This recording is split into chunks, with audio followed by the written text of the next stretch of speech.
Thank you, Ken. You've seen the top-level stuff. I'm going to take you right down the weeds, or at least down in the trees. Perhaps the most simple form of economic warfare is wildland arson. That's just setting fires in U.S. forests, grasslands.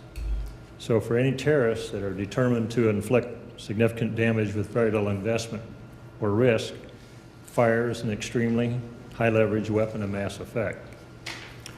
And when the Navy SEALs killed Osama bin Laden, they captured a treasure trove of material that provided some unprecedented insight into the al-Qaeda plans.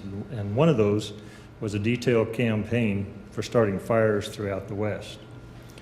And U.S. officials have pretty much determined that some of the fires that burned in California last year were ignited by al-Qaeda operatives. On May 2nd of this year, ABC News ran a story entitled "Al-Qaeda Magazine Calls for Firebomb Campaign in U.S." And issues of something called Inspire magazine surfaced on al-Qaeda websites, calling for jihadists to start huge fires with timed explosives planted in U.S. forests. Now, those articles detailed instructions for constructing remote-controlled, quote, ember bombs. Now, the concept of fire wars isn't really, or just merely, a futuristic possibility confined to think tank musings. As of last Saturday, there were 52 large fires burning across the United States. 38 of them were uncontained. Since July 1st, crews have been battling fires in Colorado, Missouri, Idaho, South and North Dakota, Montana, Utah, Wyoming, New Mexico, Nevada, Tennessee, Kentucky, Alaska, Florida, California, Minnesota, North Carolina, Arizona, Nebraska, Alabama, Arkansas, and Georgia. And although they will cost Americans billions of dollars, those were just the fires on federal land. They don't include local and state fires, such as 6 that were started in wheat stubble fields of north central Kansas 2 weeks ago. 4 of those were started in one night. Now, those of us who live in Colorado are already engaged in fire combat. Recently, 25 fires were started within a few miles of each other in El Paso and Teller counties. Every one of them was attributed to arson, but the fire crews has extinguished all 25 of them before they caused much damage. However, the arsonist is still at large. In early July, there were 12 large fires, major fires, burning in Colorado. 6 of those consumed 167,000 acres, and that's an area about 4.27 times the size of Washington, D.C. One, the High Point fire in northern Colorado, has burned 87,504 acres and burned and destroyed 259 homes. But the most destructive fire in Colorado history started 3 miles from my hometown of Colorado Springs on June 23rd. The Waldo Canyon fire exploded on June 26, fueled by 100-degree temperatures, relative humidities in the 2% range, and 55 to 65 mile-per-hour winds.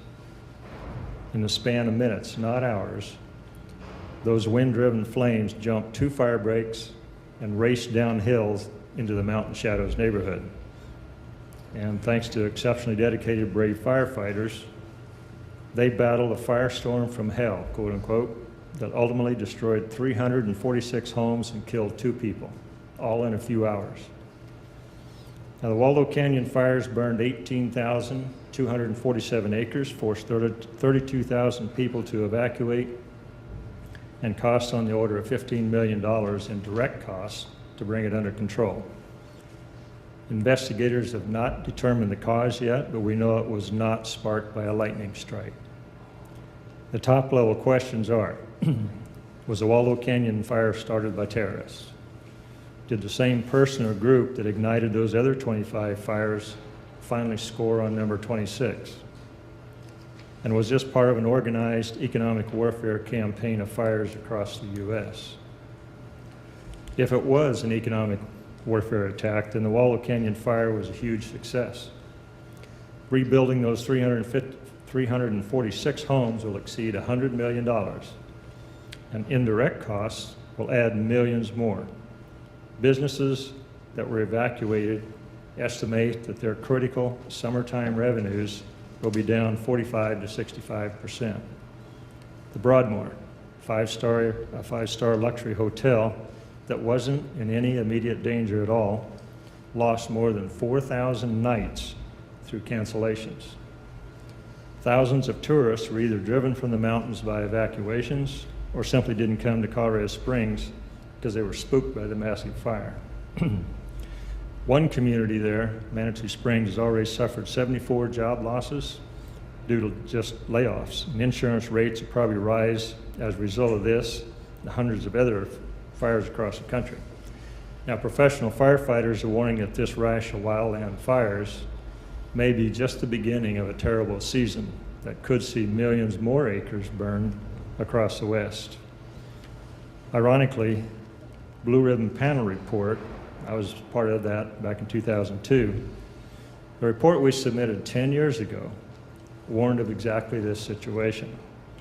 Extremely dry conditions, exacerbated by forests that are choked with downed timber and standing beetle-killed trees, create ideal targets for terrorists waging economic warfare. Now, there's reason to believe that the U.S. is under attack, that the bad guys are waging fire wars right now.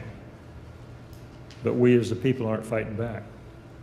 And that's primarily due to an ingrained, out-of-date mindset where we still treat fire as a land management issue, and we should be treating it as a national security issue.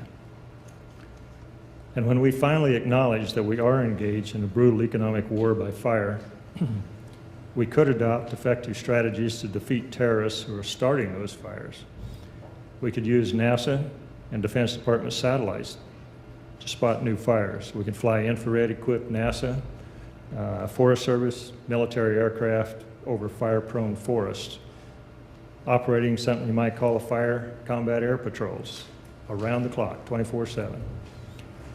So let's say an Air National Guard F-16 fighter equipped with a lantern or sniper electro-optic pod spots a new fire start.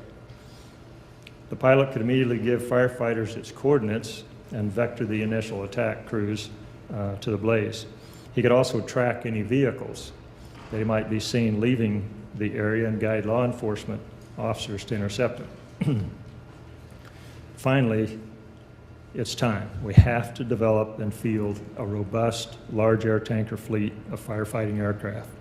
And the Forest Service has made a good start, but it still suffers from a culture and an attitude of what firefighters call cheapism, the idea that we can fight wildland fire on the cheap, and that's just no longer acceptable. So America, I think, is under attack by terrorists waging economic warfare by fire. And unless we admit that truth and properly focus our considerable national resources on this enemy, U.S. citizens will suffer intolerable and completely unnecessary loss of property and life. Thank you.